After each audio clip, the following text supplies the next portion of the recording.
We may never see something like this again in the NBA with what's going on with Jimmy Butler and the Miami Heat. This saga has been going on all season long. Back earlier in the year, it was reported by Shams that Jimmy Butler has requested a trade. His agent, Bernie Lee, on Twitter said Shams was a liar. And then it came out that this was true and Jimmy did request a trade to teams like the Golden State Warriors, the Dallas Mavericks, and the Houston Rockets. And it later came out that the Phoenix Suns were also a desirable destination for Jimmy Butler. And then the Miami Heat basically said, we are not trading Jimmy Butler. And then Jimmy doubled down on that trade request, basically saying, I don't want to play for the Miami Heat anymore. It got really awkward. The Miami Heat suspended Jimmy Butler for 7 games. He comes back last Friday against the Denver Nuggets. They get blown out in that game. They recently just lost to a tanking Portland Trailblazers team. And then he recently just got suspended again. And Shams reported that the Heat are suspending Jimmy Butler for another 2 games after missing a team flight on Wednesday. And while all this was going on, the Utah Jazz and the Phoenix Suns made a very interesting trade where the Phoenix Suns sent their 2031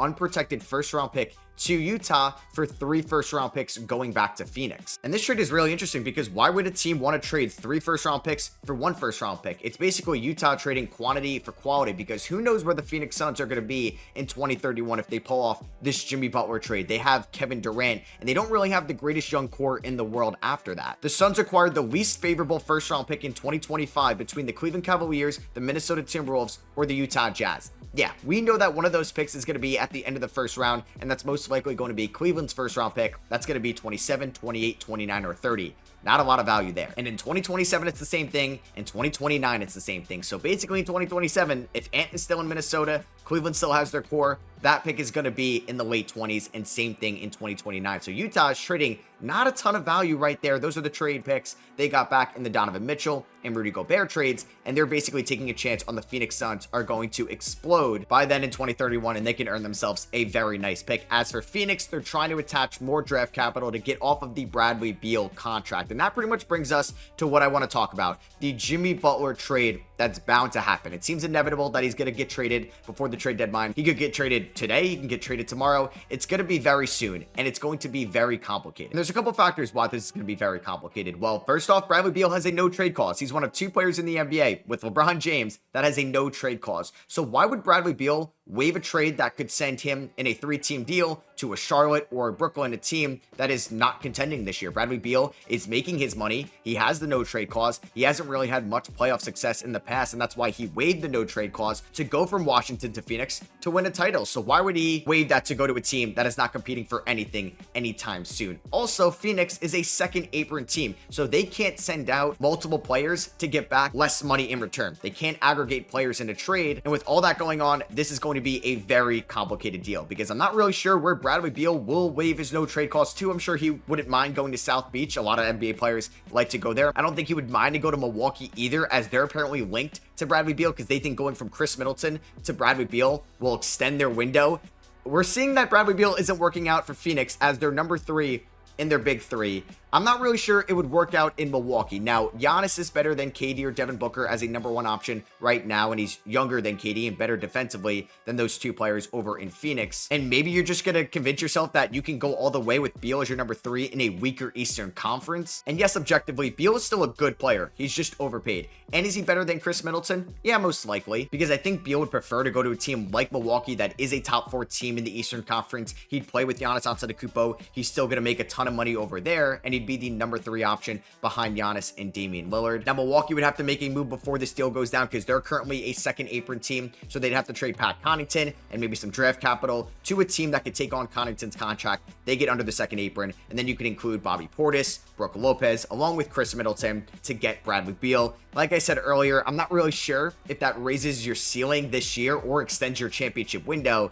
But yeah, Damian Lillard's getting up there in age. Same with Chris Middleton, Brook Lopez. They probably need to shake things up because I don't think they're beating Cleveland or Boston or maybe even New York in a playoff series this year. And this is the best Giannis has been in his career. He may not win MVP this year, but he's putting up 30 points, 12 rebounds, and 5 assists every single night, and you want to try to win a championship or at least compete for one before he may request a trade or leave down the line. So it also recently came out and reported by Chris Haynes that the Milwaukee Bucks are not actually interested in taking on Bradley Beal's contract. I was just informed that the Milwaukee Bucks have not inquired about Phoenix Suns star Bradley Beal.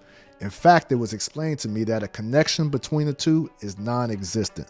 So if Phoenix is able to acquire Jimmy Butler, it would not come via the Milwaukee Bucks taking on the star guard. So if they're not interested in taking on Beal, we're just now trimming down the teams that Bradley Beal would waive his coveted no trade clause to. Now there is one team left that I think could help facilitate this trade, and it is the Chicago Bulls. This is where Zach LaVine could be involved if the Miami Heat are interested in him, or if a team like Detroit or the Warriors, Clippers, or Lakers want to get involved in this deal as well and make it even larger, and they could take on Zach LaVine's contract, and Bradley Beal would waive his no trade clause to the Chicago Bulls to play under his head coach that he played with at Florida in Billy Donovan, and Chicago is fairly close to his hometown of St. Louis, Missouri. And I just find it funny in all of this too that Jimmy Butler basically said he wants to play anywhere but Miami, and then he also shot down the idea of playing in Memphis, who have one of the best situations in the NBA right now. I came up with this 4-team trade I posted on Twitter, and I titled it, "My Head is Actually Spinning." This trade got the Brooklyn Nets, Detroit Pistons, Miami Heat, and Phoenix Suns involved, and this deal basically is going to send Tobias Harris, Tim Hardaway Jr.,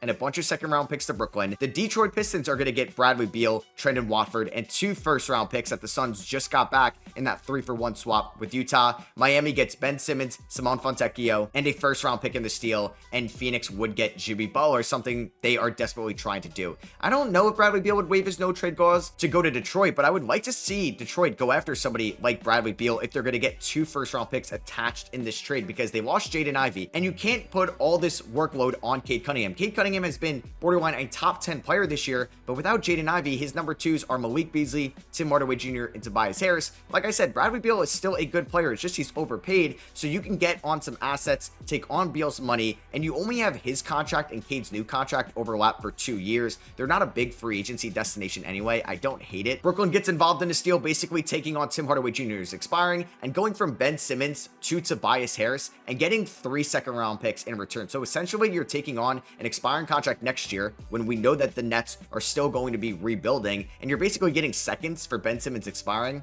It's not a bad deal for them to be involved. Miami gets to take a flyer on Simone Fontecchio, who could be a rotational piece for them. They could buy out Ben Simmons, and you get a first-round pick for somebody that I think you've lost all your leverage with. Like Jimmy Butler, you have had to suspend multiple times this year. He's an aging star. He's making a lot of money. I don't really think you're going to get a ton for him. And Phoenix gets their wish. They could pair up Jimmy Butler with Devin Booker and Kevin Durant over there in Phoenix and try to win a title in 2025.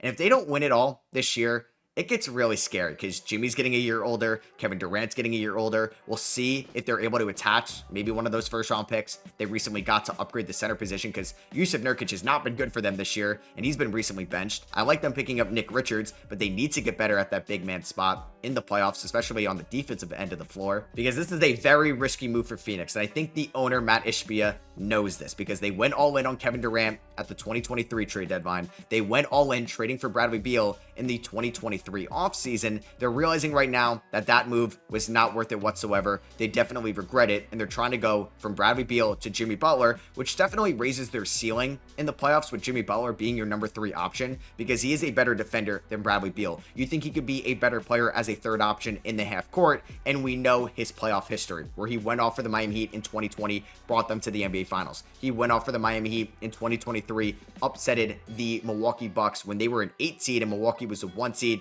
They beat New York, beat Boston in 7, and went to the NBA Finals to lose to Denver. And honestly, I'm just ready for this to be over. This has been a soap opera all year long. It's like a drama show we're watching within a drama show. We know that the NBA is the best drama show on the planet with all the player movement and players wanting out and just everything going on in that aspect. And I feel like this is a very good season in that drama with Jimmy Butler and the Miami Heat going back and forth. But I'm ready for it to be over. I'm very excited for the 2025 trade deadline. I think a lot of things are going to go down. You guys are going to get a ton of content regarding the trade deadline on this channel, so make sure you subscribe. And on February 6th, during the trade deadline, I will be live streaming all day to talk and react to the live deals that go down. So make sure you're subscribed with notifications on. Let me know what you guys think about this. Let me know your final Jimmy Butler trade prediction, because I hope the next video I'm talking about this is him getting traded, and we're going to react to that deal that eventually goes down, and that's going to break my brain with probably 8, 9, 10 different players involved and a bunch of different teams and picks. So yeah, thank you all for watching. Drop a thumbs up if you guys did enjoy. Subscribe if you're not already. Let me know your final Jimmy Butler trade prediction in the comments, and I'll catch you guys in the next one.